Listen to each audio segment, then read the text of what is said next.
गोविंद बोलो हरि गोपाल बोलो, राधा रमण हरि गोविंद बोलो। गोविंद बोलो हरि गोपाल बोलो, राधा रमण हरि गोविंद बोलो। गोविंद बोलो गोपाल बोलो, राधा रमण हरि गोविंद बोलो। गोविंद बोलो हरि गोपाल बोलो, राधा रमण हरि गोविंद बोलो। गोविंद बोलो गोपाल बोलो, सारे ये बोलो, मिलके ये बोलो, अरे सारे ये बोलो। श्रीमद् भागवत जी के चतुर्थ स्कंद का 30वां अध्याय। प्रचेताओं को श्री विष्णु भगवान का वरदान। विदुर जी ने पूछा, ब्राह्मण, आपने राजा प्राचीन बरही के जिन पुत्रों का वर्णन किया था, उन्होंने रुद्र गीत के द्वारा श्री हरि की स्तुति करके क्या सिद्धि प्राप्त की? बारहस्पत्य मोक्षाधिपति श्री नारायण के अत्यंत प्रिय भगवान शंकर का अकस्मात सानिध्य प्राप्त करके प्रचेताओं ने मुक्ति तो प्राप्त की ही होगी। इससे पहले इस लोक में अथवा परलोक में भी उन्होंने क्या पाया, यह बतलाने की कृपा करें। श्री मैत्रेय जी ने कहा, विदुर जी, पिताजी के आज्ञाकारी प्रचेताओं ने समुद्र के अंदर खड़े रहकर रुद्र गीत के जप रूपी यज्ञ और तपस्या के द्वारा समस्त शरीरों के उत्पादक भगवान श्री हरि को प्रसन्न कर लिया। तपस्या करते करते 10,000 वर्ष बीत जाने पर पुराण पुरुष श्री नारायण अपनी मनोहर कांति द्वारा उनके तपस्या जनित क्लेश को शांत करते हुए सौम्य विग्रह से उनके सामने प्रकट हुए। गरुड़ जी के कंधे पर बैठे हुए श्री भगवान ऐसे जान पड़ते थे जैसे मानो सुमेरु के शिखर पर कोई श्याम घटा छाई हो। उनके श्री अंग में मनोहर पीतांबर और कंठ में कौस्तुभमणि सुशोभित थी। अपनी दिव्य प्रभा से वे सब दिशाओं का अंधकार दूर कर रहे थे। चमकीले स्वर्णमय आभूषणों से युक्त उनके कमनीय कपोल और मनोहर मुखमंडल की अपूर्व शोभा हो रही थी। उनके मस्तक पर झिलमिलाता हुआ मुकुट शोभायमान था। प्रभु की 8 भुजाओं में 8 आयुध थे। देवता मुनि और पार्षद गण सेवा में उपस्थित थे तथा गरुड़ जी के नरों की भांति साममय पंखों की ध्वनि से कीर्ति गान कर रहे थे। उनकी 8 लंबी लंबी स्थूल भुजाओं के बीच में श्री लक्ष्मी जी से स्पर्धा करने वाली वनमाला विराजमान थी। आदि पुरुष श्री नारायण ने इस प्रकार पधार कर अपने शरणागत प्रचेताओं की ओर दया दृष्टि से निहारते हुए मेघ के समान गंभीर वाणी में कहा। श्री भगवान ने कहा, राजपुत्रों, तुम्हारा कल्याण हो। तुम सब में परस्पर बड़ा प्रेम है और स्नेहवश तुम एक ही धर्म का पालन कर रहे हो। तुम्हारे इस आदर्श सौहार्द से मैं बड़ा प्रसन्न हूँ। मुझसे वर मांगो। जो पुरुष सायंकाल के समय प्रतिदिन तुम्हारा स्मरण करेगा, उसका अपने भाइयों में अपने ही समान प्रेम होगा तथा समस्त जीवों के प्रति मित्रता का भाव हो जाएगा। जो लोग सायंकाल और प्रातःकाल एकाग्र चित्त से रुद्र गीत द्वारा मेरी स्तुति करेंगे, उनको मैं अभीष्ट वर और शुद्ध बुद्धि प्रदान करूँगा। तुम लोगों ने बड़ी प्रसन्नता से अपने पिता की आज्ञा शिरोधार्य की है। इससे तुम्हारी कमनीय कीर्ति समस्त लोकों में फैल जाएगी। तुम्हारे एक बड़ा ही विख्यात पुत्र होगा। वह गुणों में किसी भी प्रकार ब्रह्मा जी से कम नहीं होगा तथा अपनी संतान से तीनों लोकों को पूर्ण कर देगा। राजकुमारों, कंड ऋषि के तपोनाश के लिए इंद्र की भेजी हुई प्रमलोचा अप्सरा से एक कमल नयनी कन्या उत्पन्न हुई थी। उसे छोड़कर वह स्वर्गलोक को चली गई। तब वृक्षों ने उस कन्या को लेकर पाला पोसा। जब वह भूख से व्याकुल होकर रोने लगी, तब औषधियों के राजा चंद्रमा ने दयावश उसके मुंह में अपनी अमृत वर्षिणी तर्जनी उंगली रख दी।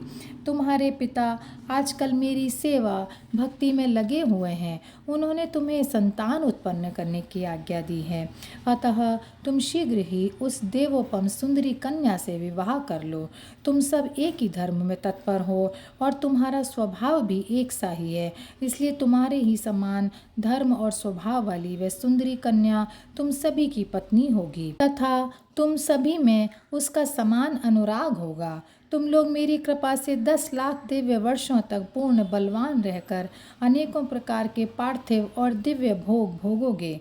अंत में मेरी अविचल भक्ति से हृदय का समस्त वासना रूप मल दग्ध हो जाने पर तुम इस लोक तथा परलोक के नरक तुल्य भोगों से उपरत होकर मेरे परम धाम को पाओगे। जिन लोगों के कर्म भगवत तर्पण बुद्धि से होते हैं और जिनका सारा समय मेरी कथा वार्ताओं में ही बीतता है, वे गृहस्थ आश्रम में रहें तो भी घर के उनके बंधन का कारण नहीं होते। वे नित्य प्रति मेरी लीलाएं सुनते रहते हैं।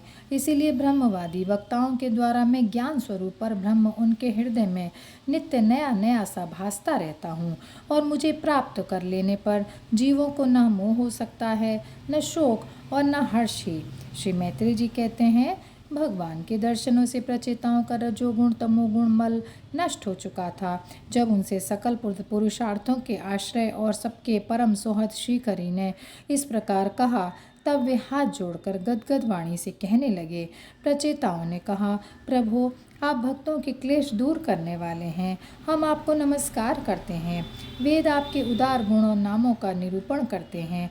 आपका वेग मन और वाणी के वेग से भी बढ़कर है तथा आपका स्वरूप सभी इंद्रियों की गति से परे है।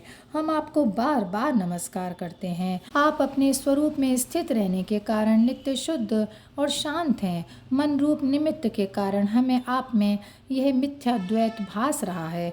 वास्तव में जगत की उत्पत्ति स्थिति और लय के लिए आप माया के गुणों को स्वीकार करके ही ब्रह्मा विष्णु और महादेव का धारण करते हैं। हम आपको नमस्कार करते हैं। आप विशुद्ध सत्व स्वरूप हैं। आपका ज्ञान संसार बंधन को दूर कर देता है। आप ही समस्त भागवतों के प्रभु वसुदेव नंदन भगवान श्री कृष्ण हैं। आपको नमस्कार है। आपकी ही नाभि से ब्रह्मांड रूप कमल प्रकट हुआ था।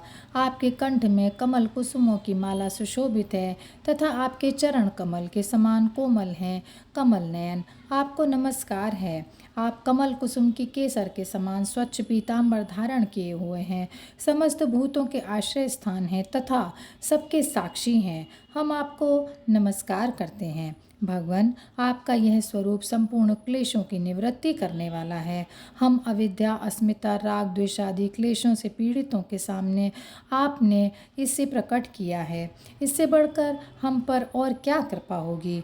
अमंगलहारी प्रभु, दीनों पर दया करने वाले समर्थ पुरुषों को ही इतनी कृपा करनी चाहिए कि समय समय पर उन दीन जनों को ये हमारे हैं इस प्रकार स्मरण कर लिया करें।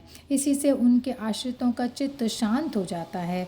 आप तो शुद्र से शुद्र प्राणियों के भी अंतःकरणों में अंतर्यामी रूप से विराजमान रहते हैं। फिर आपके उपासक हम लोग जो जो कामनाएं करते हैं, हमारी उन कामनाओं को आप क्यों न जान लेंगे। जगदीश्वर, आप मोक्ष का मार्ग दिखाने वाले और स्वयं पुरुषार्थ स्वरूप हैं। आप हम पर प्रसन्न हों। इससे बढ़कर हमें और क्या चाहिए। बस हमारा अभीष्ट वर तो आपकी प्रसन्नता ही है। तथापि नाथ, हम एक वर आपसे अवश्य मांगते हैं। प्रभु, आप प्रकृति आदि से परे हैं और आपकी विभूतियों का भी कोई अंत नहीं है, इसलिए आप अनंत कहे जाते हैं। यदि भ्रमर को अनायास ही कल्प वृक्ष मिल जाए तो क्या वह किसी दूसरे वृक्ष का सेवन करेगा। तब आपकी शरण चरण में आप कर हम अब क्या क्या मांगें। हम आपसे केवल यही मांगते हैं कि जब तक आपकी माया से मोहित होकर हम अपने कर्मानुसार संसार में भ्रमते रहें, तब तक जन्म जन्म में हमें आपके प्रेमी भक्तों का संग प्राप्त होता रहे। हम तो भगवत भक्तों के क्षण भर के संग के सामने स्वर्ग और मोक्ष को भी कुछ नहीं समझते, फिर मानवी भोगों की तो बात ही क्या है। भगवत भक्तों के समाज में सदा सर्वदा भगवान की मधुर मधुर कथाएं होती रहती हैं, जिनके श्रवण मात्र से भोग तृष्णा शांत हो जाती है। वहाँ प्राणियों में में किसी प्रकार का वैर विरोध या उद्वेग नहीं रहता। अच्छे अच्छे कथा प्रसंगों द्वारा निष्काम भाव से सन्यासियों के एकमात्र आश्रय साक्षात श्री नारायण देव का बार बार गुणगान होता रहता है। आपके वे भक्तजन तीर्थों को पवित्र करने के उद्देश्य से पृथ्वी पर पैदल ही विचरते रहते हैं।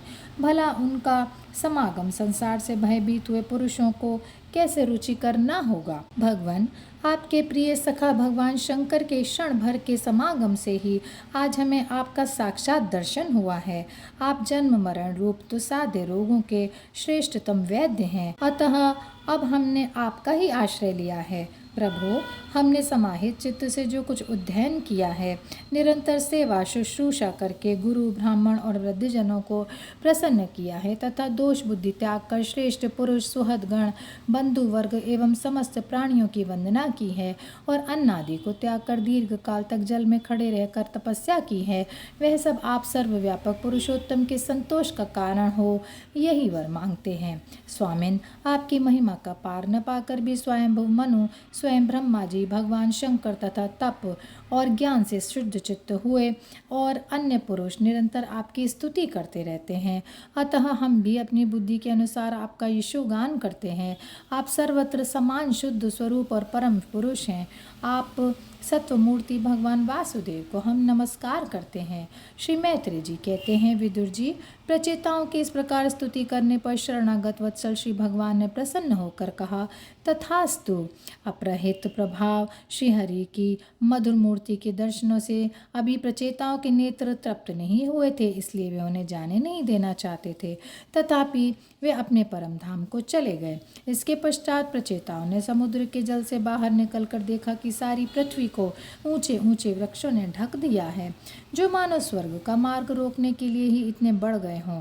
तब यह देखकर वे वृक्षों पर बड़े कुपित हुए। तब उन्होंने पृथ्वी को वृक्ष लता आदि से रहित कर देने के लिए अपने मुख से प्रचंड वायु और अग्नि को छोड़ा, जैसे कालाग्नि रुद्र प्रलय काल में छोड़ते हैं। जब ब्रह्मा जी ने देखा कि वे सारे वृक्षों को भस्म कर रहे हैं, तब वे वहां आए और प्राचीन बरही के पुत्रों को उन्होंने युक्ति पूर्वक समझाकर शांत किया।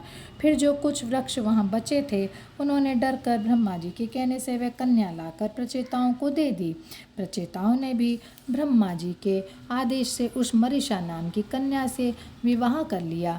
इसी के गर्भ से ब्रह्मा जी के पुत्र दक्ष ने श्री महादेव जी की अवज्ञा के कारण अपना पूर्व शरीर त्याग कर जन्म लिया। इन्हीं दक्ष ने चाक्षुष मनवंतर आने पर, जब कालक्रम से पूर्व सर्ग नष्ट हो गया, भगवान की प्रेरणा से इच्छानुसार नवीन प्रजा उत्पन्न की। इन्होंने जन्म लेते ही अपनी कांति से समस्त तेजस्वियों का तेज छीन लिया। ये कर्म करने में बड़े दक्ष, बड़े कुशल थे, इसी से इनका नाम दक्ष हुआ। इन्हें ब्रह्मा जी ने प्रजापतियों के नायक के पद पर अभिषिक्त कर सृष्टि की रक्षा के लिए नियुक्त किया और इन्होंने मरीचि आदि दूसरे प्रजापतियों को अपने अपने कार्य में नियुक्त किया।